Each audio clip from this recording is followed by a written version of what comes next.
안녕하세요. 피탐성 빛의 교회와 함께하는 성경 공부에 오신 빛의 성도님들. 어제는 날씨 보니까요, 아주 살짝 50도대를 찍고 다시 온도가 올라갔더라고요. 일교차가 참 심해졌습니다. 이번 주에는 보니까 심한 날은 거의 일교차가 30도 내지 40도까지 차이가 나는 것 같은데요. 여전히 낮에는 덥습니다. 이른 아침에는 이제 본격적으로 선선해져 가는 것 같습니다. 모쪼록 몸 잘 살피셔서 아프신 분들 없이 이번 한 주도 건강한 한 주 되시기를 바랍니다. 제가 기도하고 오늘 말씀 공부 시작하겠습니다.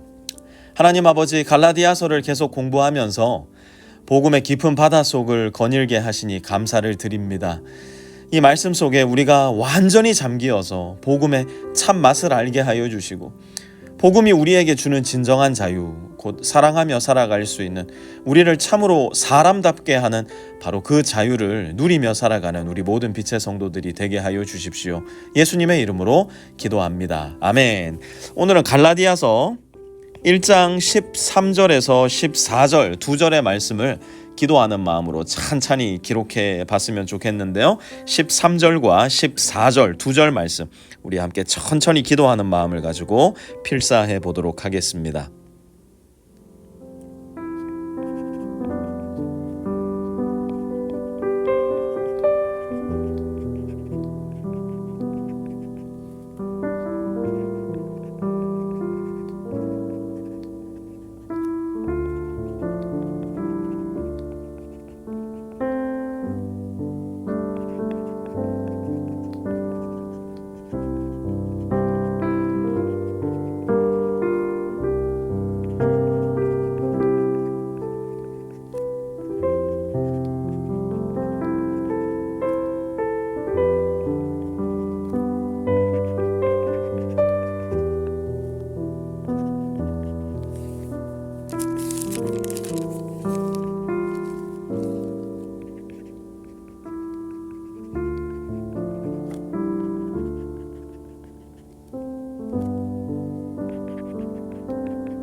말씀 다 기록하신 분들은 천천히 오늘 본문 최소한 3번 반복해서 가급적 소리 내어서 읽으시면서 새롭게 내 눈에 띄는 부분들, 지금까지 읽고 묵상해온 문맥 속에 오늘 본문이 갖는 의미들 내 나름대로의 표시와 메모, 낙서해 가시면서 계속해서 묵상 이어가도록 하겠습니다.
이제 묵상 노트 오른쪽에 몇 가지 질문 함께 나누면서 오늘 말씀을 바르게 해석하고 적용해 보려고 하는데요. 첫 번째 질문 먼저 보도록 하시죠.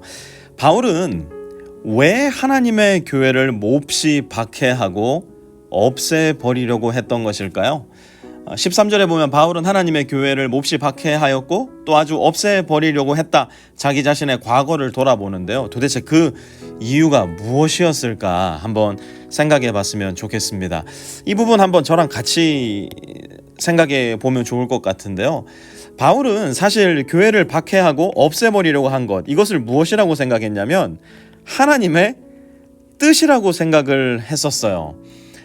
그토록 유구한 세월 동안 지켜왔던 자기들의 전통, 유대교의 전통, 이것이 절대로 틀릴 리 없다 생각했고, 아니 느닷없이 튀어나온 저 십자가 위에 저주받아 죽은 초라한 청년 예수가 절대로 유대교에서 이야기하는 메시아가 될 수 없다, 구원자가 될 수 없다 생각했었거든요. 그러니 이 예수를 따르는 수많은 무리들, 그리스도인이라 부르는 이 무리들은 아주 죽여 없애야 마땅했었고, 이 예수를 따르는 무리들의 본거지인 교회 역시도 마땅히 넘어뜨려야 했고 무너뜨려야 했고 더 나아가 아주 없애버려야 했던 겁니다. 여기서 우리가 뭘 알 수 있을까요? 잘못된 믿음만큼 위험하고 극명하게 하나님의 뜻을 거스르게 되는 것, 그런 건 이 세상에 있지 않다는 거예요. 특별히 종교적인 열심, 그게 하나님의 뜻을 거스를 때 교회 안에서 품은 내 열심이 알고 보니 하나님의 뜻을 거스르게 될 때 그것보다 하나님을 더 슬프게 하는 것은 없다는 사실 우리는 또 잘 명심해야 할 겁니다. 두 번째 질문 한번 보도록 할까요? 두 번째 질문은 이겁니다. 바울이 자신의 흑역사를, 자신의 과거의 이야기를 이토록 자세히 지금 서술하고 있는 이유는 무엇이었을까 한번 생각해 봤으면 좋겠어요. 지금 갈라디아 교회 안에서 갈라디아 성도들의 눈을 가리고 귀를 막고 있는 거짓 교사들과 바울의 옛 모습을 한번 생각해 보세요. 바울의 이 이야기가 어디로 향하게 될지도 한번 생각하시면서 두 번째 묵상 질문, 왜 자신의 흑역사를 이토록 자세히 이야기하는 걸까 한번 생각해 보는 시간 가지시기 바랍니다.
마지막 적용 질문인데요.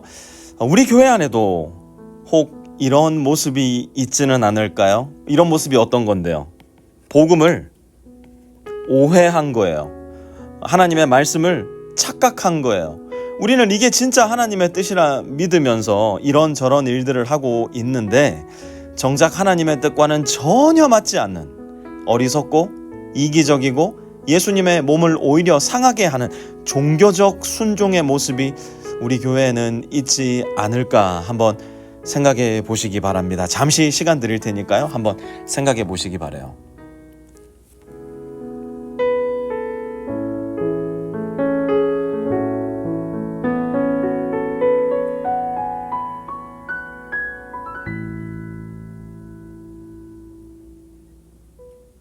그러면 한번 생각해 보자고요. 깜짝 놀라셨죠? 그러면 한번 생각해 보자고요.